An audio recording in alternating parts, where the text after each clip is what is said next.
Hello everybody, this is RVMan985, and while I'm busy trying to finish up the rest of Dynasty Warriors, I only got like three more parts left to fix up and we're good to go on that. I also took the time to watch the Nintendo Switch presentation. Now before we get on to the Switch, let's talk about the previous console that has now been discontinued as of this year, which is the Wii U. And I want to make things perfectly clear. The Wii U didn't fail. Nintendo did.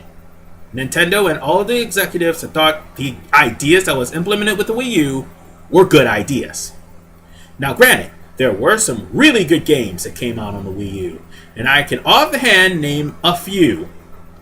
Splatoon, Bayonetta 2, Mario Kart 8, Smash for the Wii, Legend of Zelda Wind Waker HD, and I can have another hand for this one, Legend of Zelda Twilight Princess HD.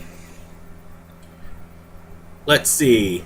There is also, ironically enough, Call of Duty Ghosts had the superior port on the Wii U because the network connections was actually better than what it was on the PlayStation and Xbox consoles and PC. Ha, take that, COD fans.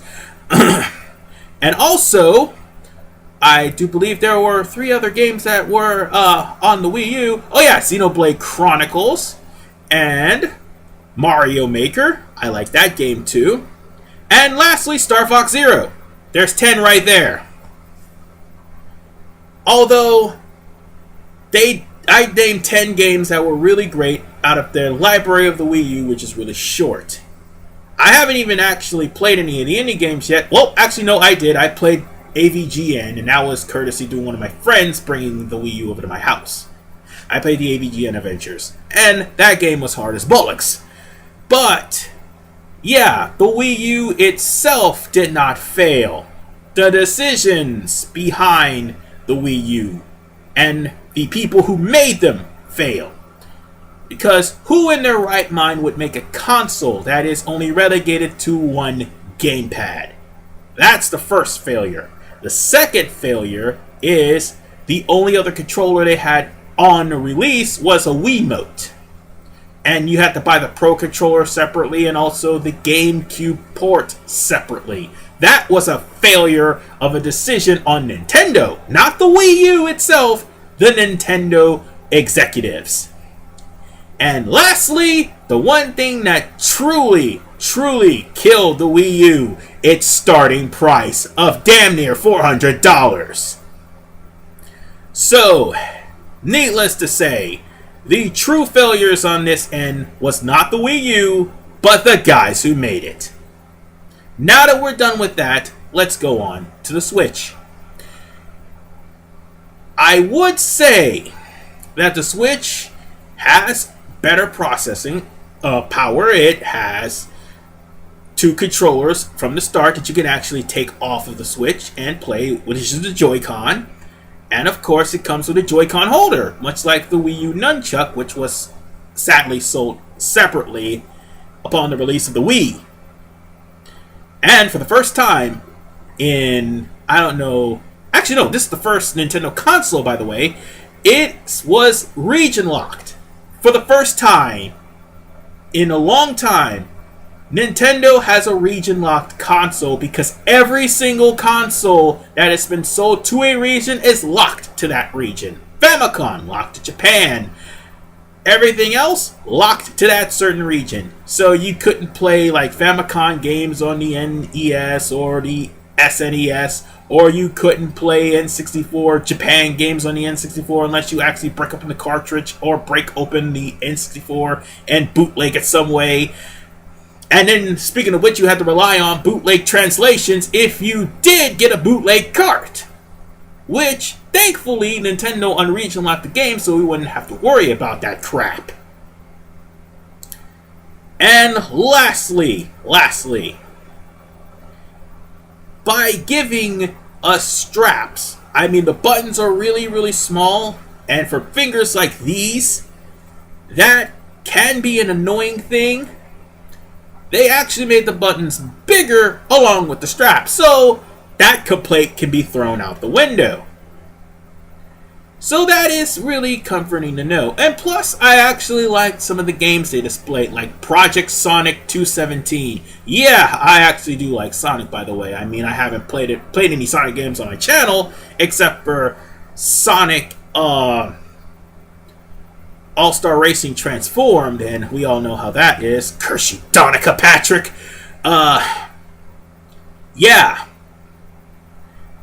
I'm gonna keep that to myself, even though it was on video. But there's also Sonic Mania, which I actually liked the look of, and I like the music of Sonic Mania, as well as the gameplay. Breath of the Wild, I'm actually looking forward to that game too. And I actually saw Mario Adventure, or Mario Odyssey if you will. It is a really good game. ARMS? All I could say is they actually made a JoJo's Bizarre Adventure type game for the Nintendo. Even though it's not technically JoJo's Bizarre Adventures, you might as well say you're fighting with stands. Just not stands with really broken powers, like the ability to repeat now or shave off 10 seconds, King Crimson. Anyway, I did enjoy ARMS, although 1-2 Switch I wasn't really too keen on. It's basically trying to show off the virtual reality of the game, although it's kind of hard to actually pay attention to your opponent and the screen if, and I do mean if, the screen has most of the gameplay as well as the Mii's. I really hope they have Mii's on, or at least some sort of avatar on the Switch. But chances are they may not. Oh well. However, the one thing I can address that is terrible about this, again, the only way we're going to get backwards compatibility on the Switch is if we actually download it from the shops that is on the Nintendo Switch. So any of the games from previous games, like for instance Mario Kart 8, we gotta download that. Oh, actually no, we don't have to download that. That's actually a cart that's going to be coming out with the game on release. But Mario Sunshine, much to my dismay, and Luigi's Mansion is going to be released on the online version, well, on the online shop, basically. And while Luigi's Mansion's pretty cool, Mario Sunshine, I'm sorry, I can't stand that game. I really can't. But there's more that I kind of disliked about how the launch is released. The one thing that worries me the most is the fact that the Wii U used to be free internet, and so is the Wii. So long as you join the Nintendo Club, well, actually no, the Nintendo Club is a benefit, basically. Like if you join it, you get special perks. Like for instance, if you join a Nintendo Club when playing Punch-Out Wii, you'll get the chance to fight Doc Lewis. I'm not sure they're going to do something like that, but I do know that the internet service for the Nintendo Switch is not free. So it's going to be bad enough that you're paying internet service at your house. In order to keep the online service for your Nintendo Switch, you're going to have to pay that too. That is the only reason why the Wii was more superior than the other two consoles that came out in the 6th generation, and also the Xbox 360 and PlayStation Network.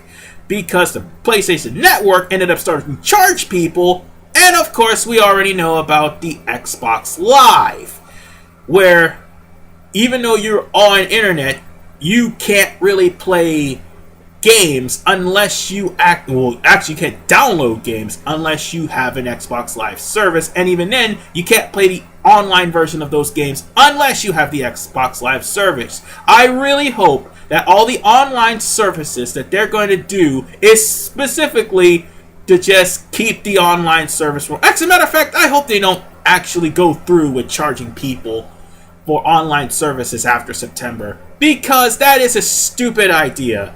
I might as well just address that now.